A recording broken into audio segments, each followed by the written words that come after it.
वृंदावन से प्रार्थना करेंगे। आप भी मेरे साथ इस प्रार्थना मंत्र को दोहराइए। नमः ओम विष्णुपादाय कृष्णप्रेष्ठाय भूतले श्रीमते भक्ति वेदांत स्वामिन इति नामिने नमस्ते सारस्वते देवे गौरवाणी प्रचारिणे निर्विशेषा शून्यवादी पाश्चात्य देशतारिणे जय श्री कृष्ण चैतन्य प्रभु नित्यानंदा श्री अद्वैत गदाधरा शिवासादि गौर भक्त वृंदा। हरे कृष्णा कृष्ण कृष्णा हरे हरे, हरे रामा राम रामा हरे हरे। श्री राधा वृंदावन चंद्र की जय, श्री गौर निताय की जय, श्रील प्रभुपाद की जय। हम लोग अध्याय 6 पढ़ रहे हैं जिसका टाइटल है सांख्य योग और ध्यान योग। हमने इसमें टोटल 6 सेक्शन हैं। हम कल इसके 3rd सेक्शन पे पढ़ रहे थे जिसका टाइटल था perfection in this yoga system. कि जो हम अष्टांग योगा भगवान अर्जुन को समझा रहे हैं उसमें परफेक्शन कैसे लेके आया जाए, तो वो कल का सेक्शन हम लोग समझ रहे थे जो कि था सेक्शन नंबर 3, जो श्लोक नंबर 10 से 32 तक हम लोग पढ़ना था। हमने कल तक 23 नंबर के श्लोक तक पढ़ लिया था।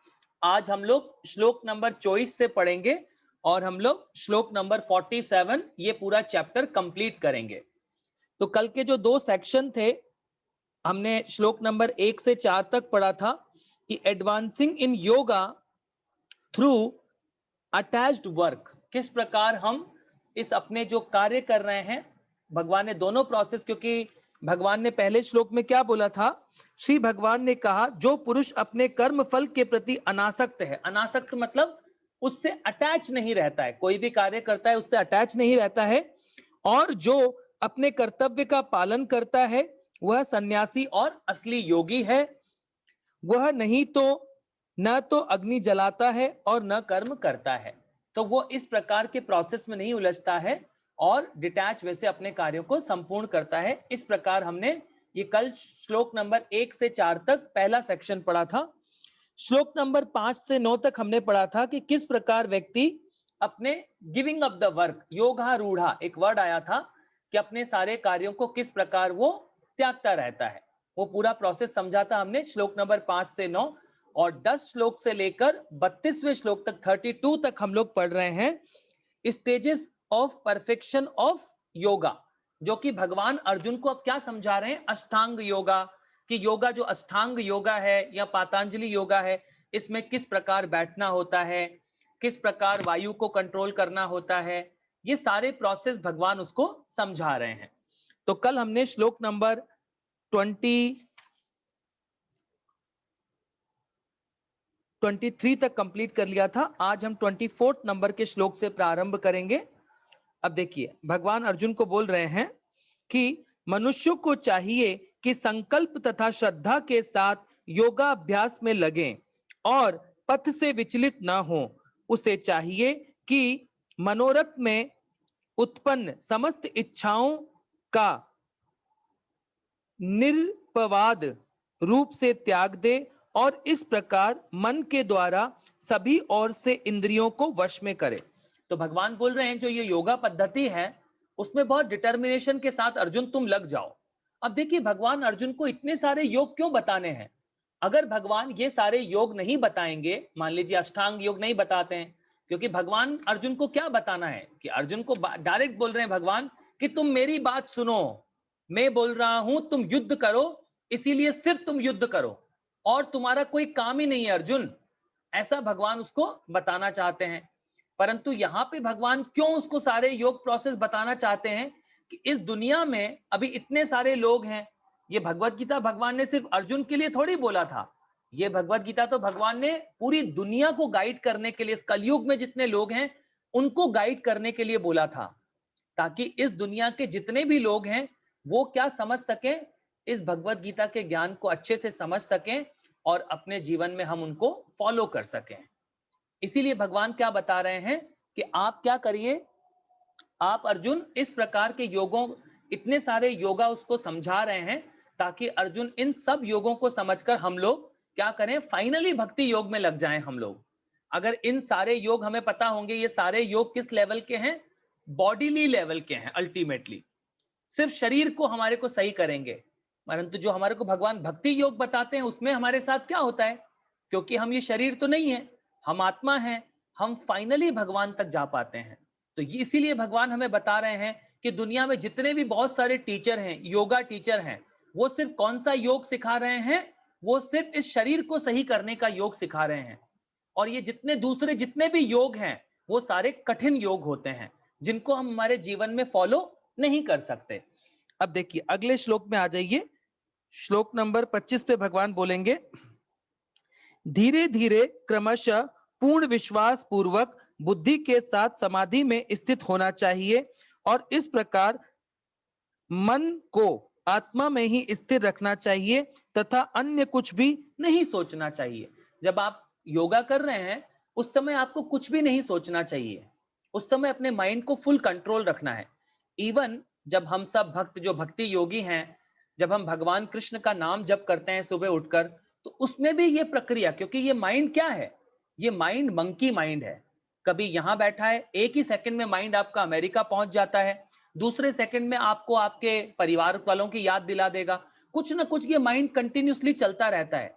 इसीलिए भगवान क्या बोलते हैं, आप कोई सा भी योगा करेंगे तो आपको माइंड को कंट्रोल करना ही पड़ेगा। और इट इज ए आर्ट। और ये माइंड क्या है, अपने बॉडी की एक ऐसी मशीन है, it is just a machine. जैसे किसी मशीन को क्या होते हैं, हम लोग उसमें फिक्स करके ट्रेन कर लेते हैं, ऐसे इस माइंड को भी आप क्या कर सकते हैं, ट्रेन कर सकते हैं। ये माइंड हमारा क्या है, अगर हम पावरफुल हो जाए, हमारी बुद्धि पावरफुल हो जाएगी, अगर हम आत्मा को अच्छे से खाना देते हैं, तो अगर बुद्धि पावरफुल है तो वो आत्मा को कंट्रोल कर पाती है बुद्धि, आत्मा माइंड को प्रॉपर डायरेक्शन दे पाती है बुद्धि। तो माइंड कंट्रोल की यहां पर बात हो रही है। उसके बाद श्लोक नंबर 26 में आइए, मन अपनी चंचलता तथा अस्थिरता के कारण जहां कहीं भी विचरण करता हो, मनुष्य को चाहिए कि उसे वहां से खींचे और अपने वश में लाए। भगवान फिर से क्या बोल रहे हैं, ये मन बहुत चंचल है, ये माइंड बार बार जाएगा। सब लोग बोलते हैं ना, प्रभु जी हम जब जप करते हैं सुबह, हम हरे कृष्ण कृष्ण कृष्ण हरे हरे, हरे राम राम राम हरे हरे, हम जैसे ही जप शुरू करते हैं हमारा माइंड फिर कहीं चला जाता है। तो इसको जब आप बहुत कठिन प्रैक्टिस करते हैं, बार बार माइंड को लाते हैं, बार बार लाते हैं, बार बार लाते हैं, तो ये माइंड क्या है, मंकी माइंड है।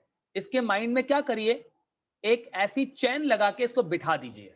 ये माइंड को क्या है, जैसे ये माइंड क्या है, माइंड तो एक सटल एलिमेंट है हमारे बॉडी में, उसको आप एक चैन लगा के नहीं बिठा सकते। इसको क्या करना होता है, धीरे धीरे धीरे करके प्रैक्टिस कर करके प्रैक्टिस कर करके इसको ट्रेन करना होता है। और कोई तरीका नहीं है इस माइंड को कंट्रोल करने का, एक ही तरीका है, दैट इज प्रैक्टिस।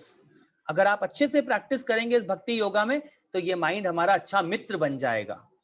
अगले श्लोक में आ जाइए, इस प्रकार योगाभ्यास में निरंतर लगा रहकर आत्म संयमी योगी समस्त बौद्धिक कलमश से मुक्त हो जाता है और श्री भगवान की दिव्य प्रेमा भक्ति में परम सुख प्राप्त करता है।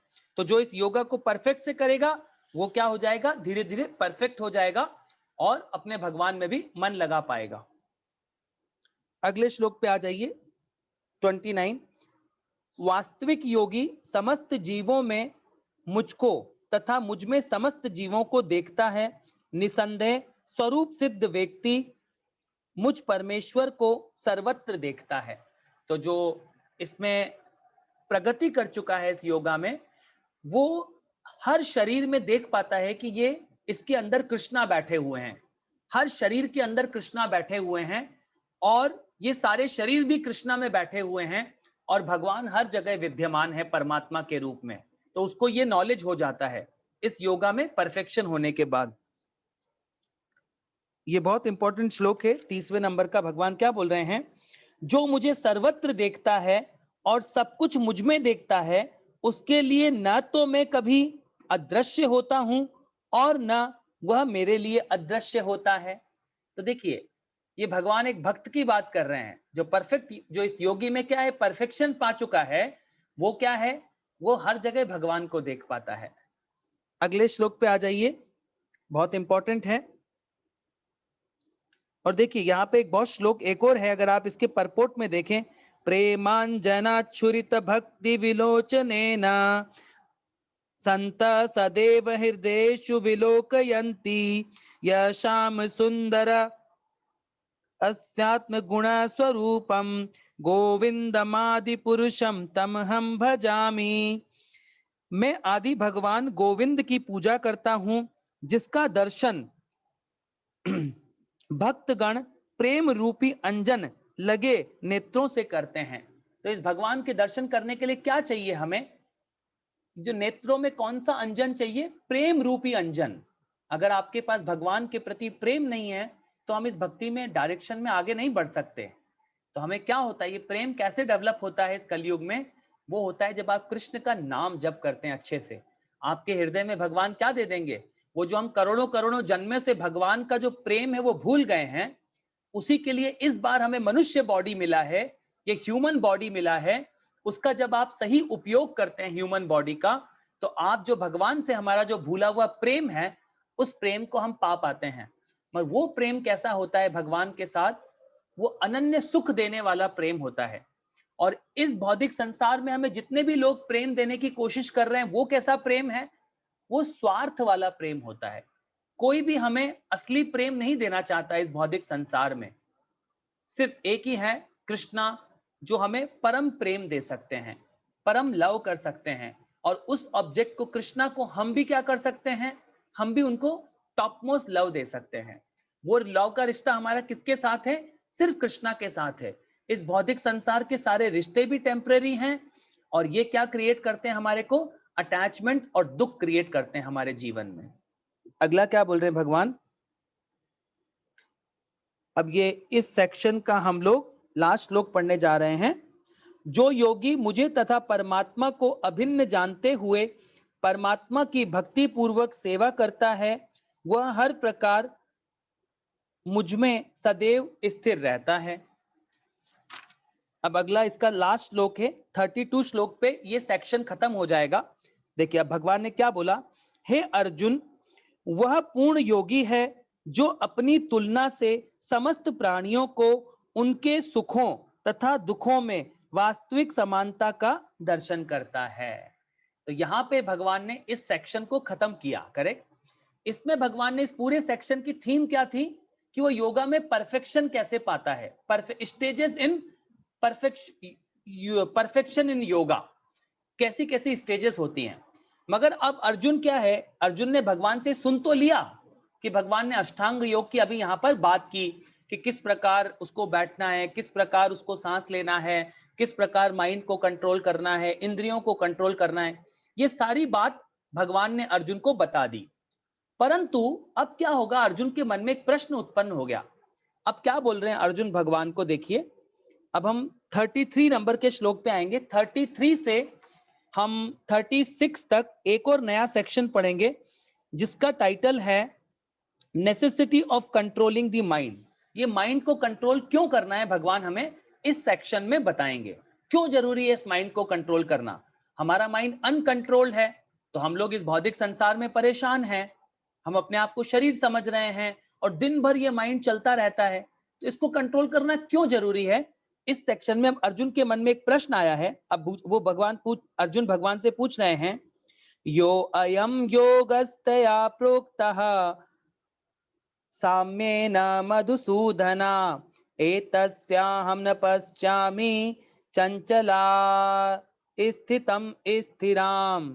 पूछ रहे हैं, अर्जुन ने कहा, हे मधुसूदन, आपने जिस योग पद्धति का संक्षेप में वर्णन किया है वह मेरे लिए अव्यवहारिक तथा असहनीय है, क्योंकि मन चंचल तथा अस्थिर है। तो क्या बोल रहे हैं अर्जुन यहाँ पर कि भगवान, आपने ये जो मुझे योगा प्रोसेस सिखाया अभी, ये तो मेरे लिए बहुत कठिन है भगवान, इसको मैं नहीं कर सकता।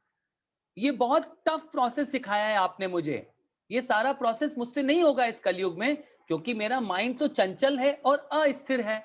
मैं, आपने जो मुझे प्रोसेस सिखाया है भगवान, मैं इसको नहीं कर सकता।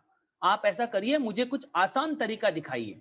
अब जैसे ही अर्जुन ने ये प्रश्न पूछा भगवान से, तो अब देखिए भगवान क्या बोलेंगे अर्जुन को।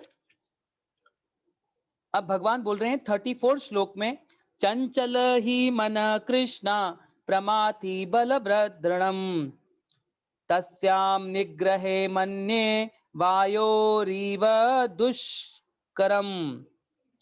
हे श्री कृष्ण, क्योंकि मन चंचल, अस्थिर, उछल, हठीला तथा अत्यंत बलवान है, अतः मुझे इसे वश में करना वायु को वश में करने से भी अधिक कठिन लगता है। देखिए अर्जुन ने, भगवान क्या बोल रहे हैं, भगवान ने अर्जुन बोल रहे हैं कि 5000 साल पहले भगवान, जब अर्जुन ने ये भगवत गीता सुना है भगवान से, वो तभी बोल रहा है कि भगवान वायु को कंट्रोल करना तो फिर भी आसान है, परंतु इस मन को कंट्रोल करना भगवान बहुत टफ है, क्योंकि ये मन तो चंचल है, हम इसको माइंड को कंट्रोल नहीं कर पा रहे हैं। तो वो तो अर्जुन ने कब बात बोल दी थी भगवान को, 5000 साल पहले, जब द्वापर युग चल रहा था, तभी वो बात अर्जुन ने भगवान को बोल दिया था। तो इस कलयुग में तो बहुत डिफिकल्ट है माइंड को कंट्रोल करना, तो हम कैसे करें, आज भगवान हमें अगले श्लोक में बताएंगे।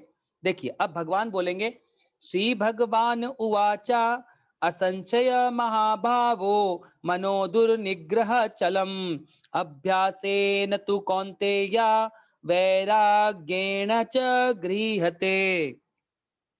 भगवान श्री कृष्ण ने कहा, हे महाबाहु कुंती पुत्र, निसंदेह चंचल मन को वश में करना अत्यंत कठिन है, किंतु उपयुक्त अभ्यास द्वारा तथा विरक्ति द्वारा ऐसा संभव है।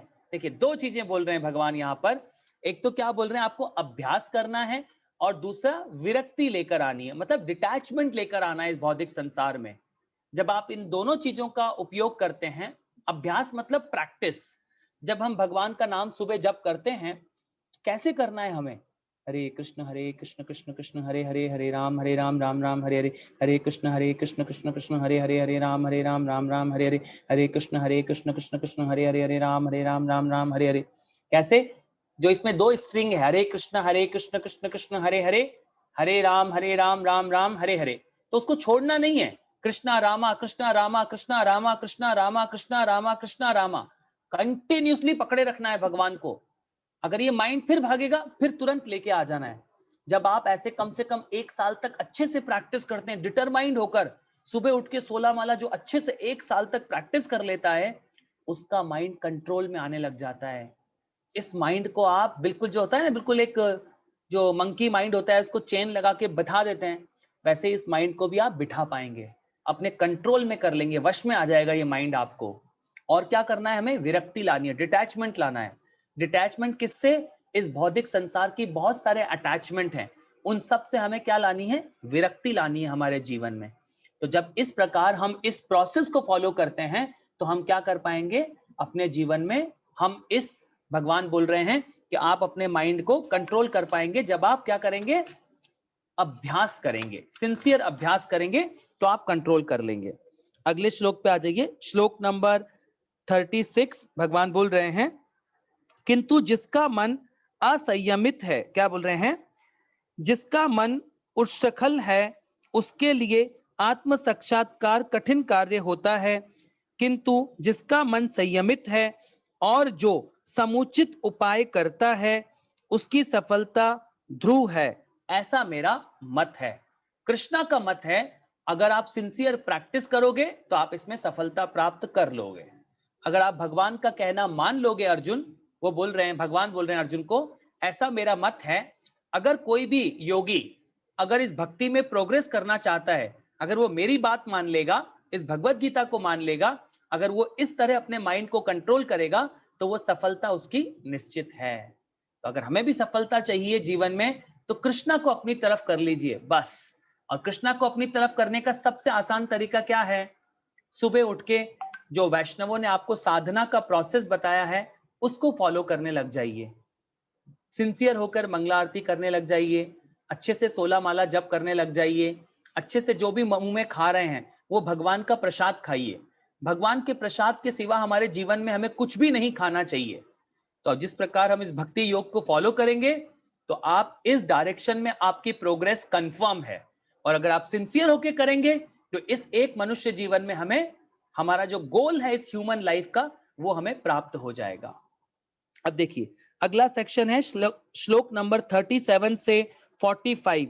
उसमें भगवान बता रहे हैं कि डेस्टिनेशन ऑफ अनसक्सेसफुल योगी, जो ऐसा योगी जो इस भक्ति कार्य में फेल हो जाता है। बहुत सारे लोग फेल हो जाएंगे ना, ऐसा तो नहीं है सबको सफलता प्राप्त होती है। ऐसा तो नहीं है क्रिकेट की टीम में हमेशा सचिन खेलता है तो उसको हमेशा सेंचुरी लगाता था, नॉट पॉसिबल। कई बार वो हार भी जाता था, कई बार वो फर्स्ट जो ओवर होता है उसमें वो एक भी रन नहीं बना पाता था। तो ये कंफर्म नहीं है कि हर आदमी सफलता प्राप्त करेगा। मगर जो इस भक्ति में जो भी कार्य किया है, अगर आपने मान लीजिए 50% कार्य किया है, अभी तो फिर भगवान तक तो नहीं जा पाएंगे हम। तो उसके साथ क्या होता है, अब भगवान हमें श्लोक नंबर 37 से बताना प्रारंभ करेंगे। अर्जुन उवाचा अर्यातः श्रद्धयोपेता योगस्लितमानसः अप्राप्य योग संसिद्धि काम गति कृष्ण गच्छति। अर्जुन ने कहा, हे श्री कृष्ण, उस असफल योगी की गति क्या है जो प्रारंभ से श्रद्धा पूर्वक आत्म साक्षात्कार की विधि ग्रहण करता है, किंतु बाद में बौद्धिकता के कारण उससे विचलित हो जाता है और योग सिद्धि को प्राप्त नहीं कर पाता। अब देखिए अर्जुन भगवान से बोल रहे हैं, भगवान जो इस पथ से बहुत सारे लोग होंगे जो विचलित हो जाते हैं। जैसे हमारे मंदिर में बहुत सारे भक्त ज्वाइन करते हैं, बहुत सारे इंटेलिजेंट भक्त ज्वाइन करते हैं, या ऐसे बहुत सारे भक्त हैं जो कहते हैं कि हम घर परिवार छोड़कर हिमालय में चले जाएंगे और प्रैक्टिस करेंगे। और कई बार कई लोग चले भी जाते हैं, परंतु वो बीच में फेल हो जाते हैं और वापस आ जाते हैं। हमारे मंदिर से भी ऐसे 100 में से कम एक या दो भक्त होते हैं जो परेशान हो जाते हैं भक्ति कर कर और वापस घर चले जाते हैं कि हमसे नहीं होगा ये भक्ति, हमसे नहीं होगा ये मंगला आरती में उठना, हमसे नहीं होगा ये सब, हमें तो लहसुन प्याज का खाना है, हमें तो इंद्रियों का तृप्ति का भोग करना है, नहीं होता किसी से। तो उसके साथ क्या होता है, मान लीजिए मैंने आपको हम लोग कई भक्त पिछले 1.5 साल से भगवत गीता पढ़ा, कई भक्त होंगे जो बीच बीच में छूटते चले गए, और कई हैं जो इसमें प्रोग्रेस कर गए, कई हैं आप में से जो अच्छे से 16 माला कर रहे हैं, डिटरमाइंड से आगे बढ़ते जा रहे हैं, और आपको अब निश्चित हो गया है कि हमें इस जीवन में अब आगे बढ़ना है। अब कई हैं जो बीच में फेल हो जाते हैं। तो जो फेल हो जाते हैं, इवन तो उन्होंने 10 साल भक्ति कर लिया, 11वें साल से बंद कर देते हैं, तो क्या होता है उनके साथ। तो भगवान देखिए अगले श्लोक में हमें क्या बताएंगे। भगवान बोल रहे हैं, हे महाबाहु श्री कृष्ण, क्या ब्रह्म प्राप्ति के मार्ग से भ्रष्ट ऐसा व्यक्ति जो आध्यात्मिक तथा बौद्धिक दोनों की सफलताओं से च्युत नहीं होता और छिन्न भिन्न बादलों की भांति विनष्ट नहीं हो जाता, उसके फल स्वरूप उसके लिए किसी लाभ में कोई स्थान नहीं रहता। तो इस प्रकार वो अब क्या पूछ रहा है, अभी अर्जुन भगवान को बोल रहे हैं। अगले प्रश्न में देखिए क्या बोलते हैं, हे श्री कृष्ण, यही मेरा संदेह है और मैं आपसे इस पूर्णतया दूर करने की प्रार्थना कर रहा हूं। आपके अतिरिक्त अन्य कोई ऐसा नहीं है जो इस संदेह को स्पष्ट कर सके। भगवान के सिवा आपके मन में जो डाउट है ना, कोई क्लियर नहीं कर सकता। तो अपने डाउट्स को हमें किससे पूछना है, कृष्णा से पूछना है। अर्जुन के मन में भी अब ये प्रश्न आया है कि भगवान उस योगी का क्या होता है जो इसमें पूर्णता भक्ति नहीं कर पाता। अब देखिए भगवान उसका उत्तर देंगे। श्री भगवान उवाचा पार्थम ने वेह नामुत्रा विनाशाच्च तस्य विद्यते नहीं कल्याण कृतम गति तात गच्छति। अब भगवान बोल रहे हैं अर्जुन को, हे प्रथा पुत्र, कल्याण कार्यों में नियत योगी का न तो इस लोक में और न परलोक में ही विनाश होता है। हे मित्र, भलाई करने वाला कभी बुराई से पराजित नहीं होता। क्या बोल रहे हैं भगवान, अगर किसी ने इस प्रोसेस को फॉलो किया है उसका विनाश कभी नहीं होता अर्जुन। वो क्या होता है, अब देखिए अगले श्लोक में क्या बोलेंगे भगवान। श्लोक नंबर 41 में आ जाइए। अब भगवान अर्जुन को कंफर्म करेंगे कि असफल योगी पवित्र आत्माओं, क्या बोल रहे हैं, असफल योगी पवित्र आत्माओं के लोकों में अनेकानेक वर्षों तक भोग करने के बाद या तो सदाचारी पुरुष के परिवार में या धनवान के कुल में जन्म लेता है। तो देखिए उसका जन्म कहाँ होगा। अगर आपने इस भक्ति में कोई लॉस नहीं है, अगर आपने मान लीजिए एक ही भगवत गीता की क्लास सुनी है और एक ही माला जीवन में जप किया है, तो भी कोई लॉस नहीं है, आपको नेक्स्ट जीवन ह्यूमन का मिल जाएगा वापस से। भगवान क्या बोल रहे हैं, उसका 2 जगह जन्म होता है और वो रेयर होता है। एक तो उसका किसी अच्छे वैष्णव परिवार में जन्म करा देते हैं भगवान, ताकि क्या हो सके, वो इस जन्म में उसने मान लीजिए 10% भक्ति किया है, तो नेक्स्ट जन्म में वो अपनी भक्ति को 11वें% से कंटिन्यू कर सके। और नहीं तो उसका जन्म दूसरा बहुत धनवान, बहुत रिच फैमिली, जैसे अंबानी फैमिली, ऐसे परिवारों में आपका जन्म हो जाता है, जहां पे क्या होता है फिर उस भक्त के साथ, उसको इस रोजमर्रा की कोई प्रॉब्लम नहीं होती है। वो क्या करता है, अपने एंजॉय के साथ जीवन जीता है और वो अपने भक्ति को फिर से आगे कंटिन्यू कर सकता है। जीवन में उसको बहुत सारा स्ट्रगल खत्म हो जाता है उसके जीवन से। तो मैंने एक एग्जाम्पल दिया है अंबानी, कि एक बहुत सारे अच्छे एग्जाम्पल हो सकते हैं इसके अपने जीवन में, हम लोग सोच सकते हैं, परंतु यहाँ पे धनवान व्यक्ति के घर में जन्म हो जाता है उसका, ऐसा भगवान बता रहे हैं, ताकि उसकी डेली की स्ट्रगल दूर हो जाती है उसके जीवन में। आगे क्या बोल रहे हैं भगवान 42 श्लोक में देखिए, अथवा यदि दीर्घ काल तक योग करने के बाद असफल रहे तो वह ऐसे योगियों के कुल में जन्म लेता है जो अति बुद्धिमान है।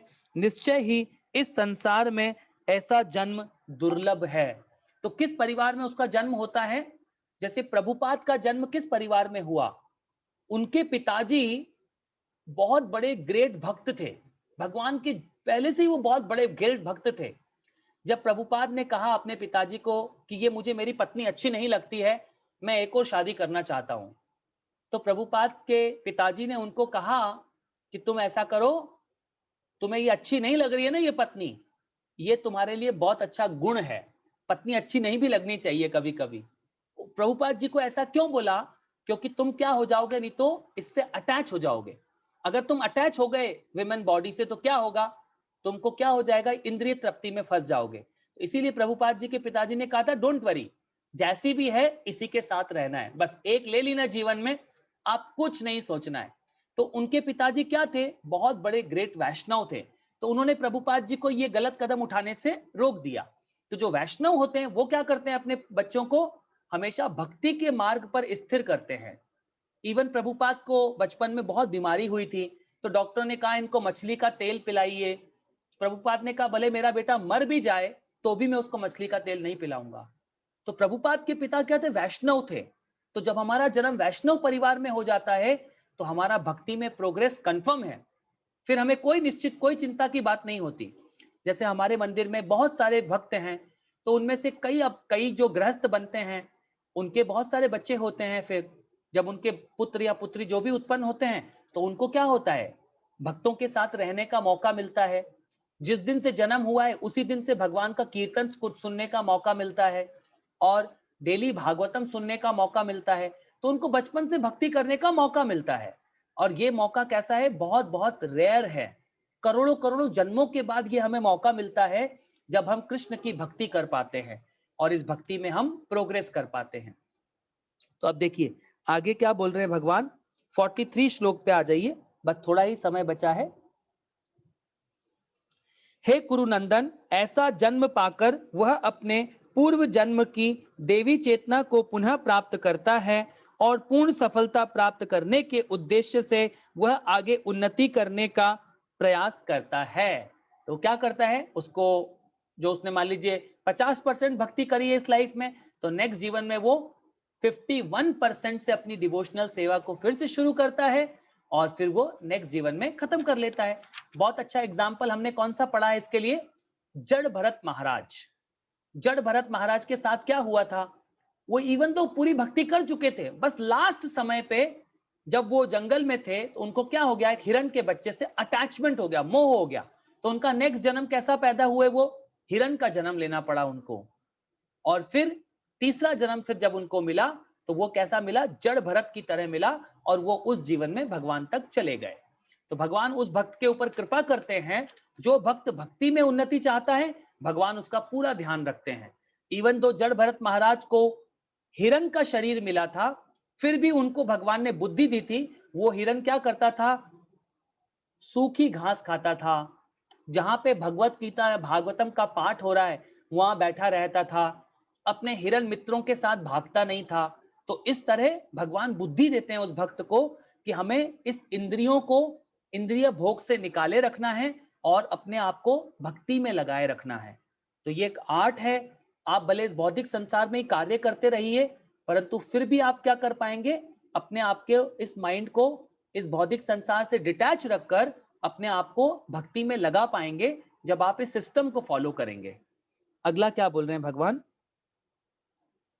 अपने ये तो हो गया। अगले श्लोक पे आ जाइए, श्लोक नंबर 45। इसमें भगवान बोल रहे हैं, और जब योगी समस्त कल्मश से शुद्ध होकर सच्ची निष्ठा से आगे प्रगति करने का प्रयास करता है, तो अंततो गत्वा अनेकानेक जन्मों के अभ्यास के पश्चात सिद्धि लाभ करके वह परम गंतव्य को प्राप्त करता है। परंतु इस योग के प्रोसेस में क्या हो रहा है उसके साथ? उसको अनेकों अनेक जन्म लेने पड़ते हैं। मगर भक्ति में क्या है? उससे भगवान जल्दी खुश हो जाते हैं, क्योंकि भगवान को भक्त चाहिए। भगवान कहते हैं, ये यथा माम प्रपद्यन्ते ताम तथैव भजाम्य हम। आप जितना मुझे सरेंडर करोगे, उतना ही मैं रेसिप्रोकेट कर दूंगा। अब किसी को मान लिए ब्रह्मन चाहिए, भगवान ऐसे ज्योति के रूप में चाहिए, किसी को एक लाइट के रूप में चाहिए, तो भगवान उसको वैसे मिलते हैं। अगर आपको डायरेक्ट भगवान श्याम सुंदर के रूप में चाहिए, राधा वृंदावन चंद्र के रूप में चाहिए, एक सुंदर बाल रूप में चाहिए, तो भगवान आपको वैसे मिलेंगे। तो क्या है, ये भक्त के ऊपर भी डिपेंड करता है। तो इसका अगर हमें ज्ञान होगा, तो ही हम क्या कर पाएंगे? भगवान को उस रूप में प्राप्त करने का कोशिश करेंगे। फिर हम ये जो अष्टांग योग पद्धति है, इसमें नहीं लगेंगे, हम भक्ति योग में लगेंगे। आगे क्या बोल रहे हैं भगवान? अब देखिए अगले श्लोक पे आ जाइए, जो कि है श्लोक नंबर 46 एंड 47, जो इस चैप्टर का लास्ट श्लोक है। अब भगवान उसमें बताएंगे कि द टॉप मोस्ट योगी, जो सबसे टॉप मोस्ट योगी है, वो कौन सा है। क्योंकि देखिए अगले 7th चैप्टर भगवान कौन सा हमें पढ़ाने जा रहे हैं। अब ये सेक्शन तो खत्म हो गया, 1 से 6 हमने पढ़ लिया, आज हम खत्म कर रहे हैं कर्म योग। अब 7वां चैप्टर भगवान बताएंगे भगवत ज्ञान, कि भगवान का, कृष्ण का क्या ज्ञान है, हम कृष्ण को कैसे प्राप्त करेंगे। तो इस चैप्टर में भगवान ने हमें अब बताएंगे कि जो टॉप मोस्ट योगी कौन सा होता है। अब देखिए श्लोक नंबर 46 पे आ जाइए, बहुत इंपॉर्टेंट है। तपस्विभ्यो अधिको योगी ज्ञानेभ्यो अपि मतो अधिकः कर्मेभ्यो च अधिको योगी तस्माद् योगी भव अर्जुनः। योगी पुरुष तपस्वी से, ज्ञानी से तथा सकाम कर्मी से बढ़कर होता है। अतः हे अर्जुन, तुम सभी प्रकार से योगी बनो। क्या बोला भगवान ने? जो योगी पुरुष तपस्वी से, जो तपस्या करते हैं, बड़ी बड़ी ग्रेट तपस्या करते हैं, भगवान ट्रांसेंडेंटलिस्ट की बात कर रहे हैं यहाँ, भक्ति योगी की। उसको किससे बड़ा बता रहे हैं? जो बड़ी बड़ी तपस्याएं करते हैं, जो होते हैं ना हिमालय पे ग्रेट तपस्या करते हैं, अपने शरीर को बहुत पेन देते हैं। जैसे हिरण्यकश्यपु ने अपने शरीर को किस लेवल तक पेन दिया था, जब उसका शरीर ऐसा हो गया था, चट्टानों मिट्टी से पूरा खत्म, उसकी सिर्फ हड्डियां हड्डियां भी नहीं बची थी, पूरा का पूरा शरीर उसने ऐसा कर लिया था, पूरी चींटियां भर गई थी उसके शरीर में, पूरा शरीर तपस्या करके। और जब ब्रह्मा जी आए, तो ब्रह्मा जी को नजर ही नहीं आया कि हिरण्यकश्यपु कहाँ है, क्योंकि वो तो मिट्टी बन चुका था पूरा का पूरा, पूरा उस पर धूल मिट्टी छा चुकी थी, तो उसने 36,000 साल तक तपस्या की थी। तो बड़ा ग्रेट तपस्वी, भगवान बोल रहे हैं उससे भी बड़ा तपस्वी होता है मेरा भक्त। तो क्या बोल रहे हैं भगवान यहाँ पर? योगी पुरुष तपस्वी से, ज्ञानी से तथा सकाम कर्मी से बढ़कर होता है। अतः हे अर्जुन, तुम सभी प्रकार से योगी बनो। योगी मतलब, योग का मतलब क्या है यहाँ पर? कृष्ण से कनेक्ट होना। भगवान बोल रहे हैं तुम मुझसे कनेक्ट हो जाओ अर्जुन। अगर मुझसे कनेक्ट हो जाओगे, मेरा कहना मान लोगे, तो क्या होगा? तुम इस जीवन में परफेक्शन प्राप्त करोगे। तो हमारे जीवन का परफेक्शन क्या है? कि हम अपने भगवान के जो गोलक वृंदावन धाम है, हम भगवान के धाम में जा सके और भगवान की जो भगवान एडवाइस कर रहे हैं, अगर आप मुझ तक एक बार आ जाओगे तो आपको फिर नहीं भेजूंगा मैं, फिर आप मेरे साथ रहकर यहाँ एंजॉय का जीवन जीना।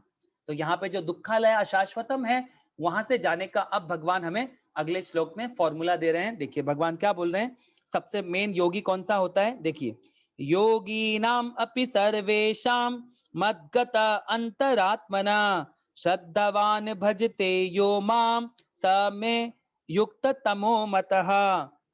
जो समस्त योगियों में से जो योगी अत्यंत श्रद्धा पूर्वक मेरे परायण है, तो कौन बोल रहे हैं भगवान, और समस्त योगियों में से जो योगी अत्यंत श्रद्धा पूर्वक मेरे परायण है। तो देखिए भक्ति में सबसे पहले क्या चाहिए, श्रद्धा। अगर आप में श्रद्धा नहीं है भगवान के प्रति तो आप इस भक्ति में आगे नहीं बढ़ सकते। तो भक्ति का पहला प्रोसेस क्या होता है, श्रद्धा। श्रद्धा के बाद आप साधु संग करते हैं। जब आप वैष्णवों के साथ प्रतिदिन संग करते हैं, भक्तों के साथ अपना समय बिताते हैं, तो क्या बोल रहे हैं भगवान, सबसे पहला क्या है, श्रद्धा, फिर साधु संगा। जब आप वैष्णवों के साथ समय बिताएंगे तो आपका क्या होगा, भजन क्रिया शुरू हो जाएगी, आप अच्छे से भजन करेंगे। जब भजन करेंगे तो क्या होगा, हृदय में अनर्थ निवृत्ति होगी। अनर्थ निवृत्ति होने का मतलब है आपके हृदय में करोड़ों करोड़ों जन्मों से क्या भरे हुए हैं, कलमश भरी हुई है अंदर, तो वो कलमश क्या हो जाएगी, क्लीन होने लग जाएगी। अभद्रास भरे हुए हैं, बहुत सारी अनवांटेड चीजें हमारे हृदय में भरी हुई हैं, वो सब क्लीन होने लग जाएगी। फिर धीरे धीरे क्या होगा, श्रद्धा, साधु संघा, अनर्थ निवृत्ति, श्रद्धा, साधु संघा, भजन क्रिया, अनर्थ निवृत्ति। फिर क्या आने लगेगा, जब अनर्थ निवृत्ति होगी तो आपको इस भक्ति में क्या आने लगेगा, रुचि आने लगेगी। जब अनर्थ निवृत्ति होगी तो भगवान में रुचि आने लगेगी।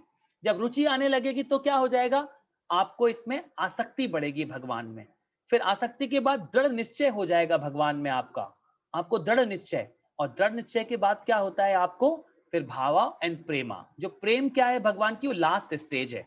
तो यहाँ पे भगवान बोल रहे हैं, और समस्त योगियों में जो योगी अत्यंत श्रद्धा पूर्वक 100% श्रद्धा में लग जाता है, श्रद्धा के साथ मेरे परायण है, अपने अंतःकरण में मेरे विषय में सोचता है और मेरी दिव्य प्रेमा भक्ति करता है।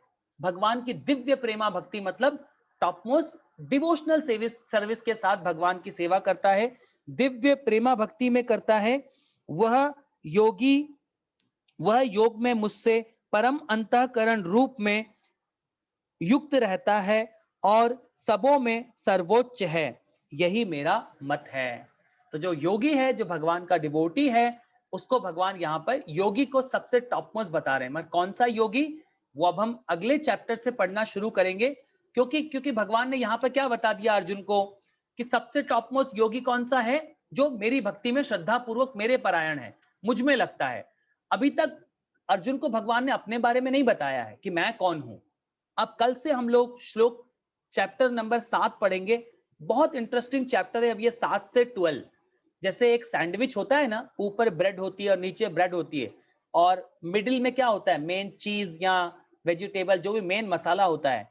तो ये जो चैप्टर नंबर 7 से लेकर चैप्टर नंबर 12 तक, इसमें हमें कृष्णा समझ में आ जाएंगे कि वो परम भगवान है कौन, जिनकी हमें जीवन भर आराधना करनी है। नॉट ओनली इस जीवन में, हम इटरनली उनके हैं, उनके बारे में हम समझना प्रारंभ करेंगे। चैप्टर 7 भगवत ज्ञान है, उसका हम कल से अध्ययन करना प्रारंभ करेंगे। और आज हमने चैप्टर 6 खत्म किया है, जिसमें भगवान ने सबसे लास्ट श्लोक बोला है कि सबसे इंपॉर्टेंट योगी कौन सा है, जो श्रद्धा पूर्वक मेरी भक्ति में लगता है। ऐसा भगवान ने यहाँ पे उसको कंफर्म किया है। तो अब हम सभी भक्त मिलकर एक माला हरे कृष्ण मंत्र का जप करेंगे। बहुत इंपॉर्टेंट है ये, और मैं आप